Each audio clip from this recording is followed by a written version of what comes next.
नमस्कार मंडळी. कुकरमध्येच तांदळाची खीर मलाईदार, क्रीमी आणि खायला रबडीसारखी लागली पाहिजे. आणि तेही तांदूळ भिजवायची गरज नाही आणि वाटायची सुद्धा गरज नाही. इथे मी 1 कप बासमती तांदूळ घेतले.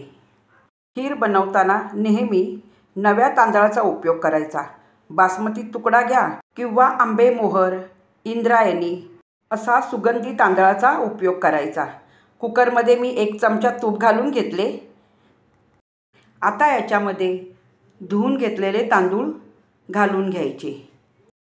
सुगंधी कुठलाही नवा तांदूळ घेतल्याने लवकर शिजवून निघतो आणि चव अप्रतिम लागते. आता तांदूळ चांगले 2 सेकंद तुपामध्ये परतून घ्यायचे. मंद आचेवरच तांदूळ परतून घ्यायचे आहे. तांदूळ जेव्हा आपण तुपामध्ये परतून घेतो तेव्हा त्याचे कणिक सफेद दिसायला लागतात. 2 सेकंद तांदूळ चांगले परतून झाल्यानंतर आता याच्यामध्ये अर्धा लिटर दूध घालून घ्यायचे. ज्या वाटीने तांदूळ घेतले तेवढेच प्रमाण घेऊन पाणी घालून घ्यायचे. तांदूळ आणि दूध चांगले मिक्स करून ढवळून घेतल्यानंतर आता कुकरला झाकण लावून 3 शिट्टी करून घ्यायची. गॅसची फ्लेम मीडियम ठेवायची. स्टीलच्या पातेल्यात दूध गरम करायच्या अगोदर पातेलं पहिलं धुवून घ्या, म्हणजे दूध खाली लागत नाही, दूध फुटतसुद्धा नाही. तर इथे मी अर्धा लिटर दूध घालून घेतले आणि पिशवीमध्ये थोडे पाणी घालून पिशवी इसळून पाणी पातेल्यात घालून घेतले. दूध गरम होईपर्यंत आता इथे मी 10-12 बदाम आणि 10-12 काजू मिक्सर जारमध्ये घालून घेतले आणि याला झाकण लावून पावडर करून घ्यायची. सरसरीत पावडर करून घ्यायची आहे. आता याला बाजूला ठेवून देऊया. 7 ते 8 काजू आणि 7 ते 8 बदाम बारीक काप करून घ्यायचे. अशा प्रकारे काप केल्यानंतर वेलची पावडर 1 टीस्पून आणि बदाम काजूची पावडर. कुकर पूर्णपणे थंड झाल्यावरती झाकण काढल्याबरोबर दुधात शिजून घेतलेला बासमती तांदळाचा सुगंध एवढा पसरतो घरभर. तुम्ही करून बघा. तांदूळ नवीन असल्यामुळे पळीने किंवा रवीने असा तांदूळ घोटून घ्यायचा. अर्धा लिटर जे दूध गरम केले होते तेच दूध मी पूर्णपणे कुकरमध्ये घालून घेतले. पळीने चांगले एकजीव करून घ्यायचे.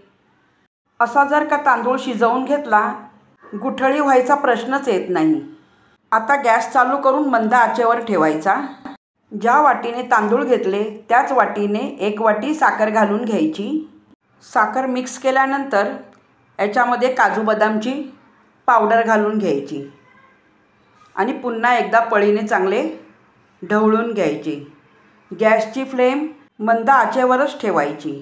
खीर बघा कशी घट्ट होत आली आहे. या खिरीमध्ये मी मिल्क मेडचा वापर करणार आहे. हे पॅकेट 20 ग्रॅमचे आहे. पूर्ण पॅकेट आता मी खिरीमध्ये घालून घेते. मिल्क मेडचा वापर करायचा नसेल तर 2 वाटी साखर घालून घ्यायची. पळीने चांगले ढवळून घेतल्यानंतर वेलची पावडर घालून घ्यायची. पुन्हा एकदा ढवळून घेतल्यावर केशरवाले दूध घालून घेते. तांदूळ चांगला कुकरमध्ये शिजून घेतल्यामुळे दूधसुद्धा चांगले गरम झाले होते, त्यामुळे खिरीला जास्त उकळी आणून द्यायची गरज नाही. गॅस आता बंद करून टाकायचा. काजू बदामचे मस्त असे काप घालून घ्यायचे.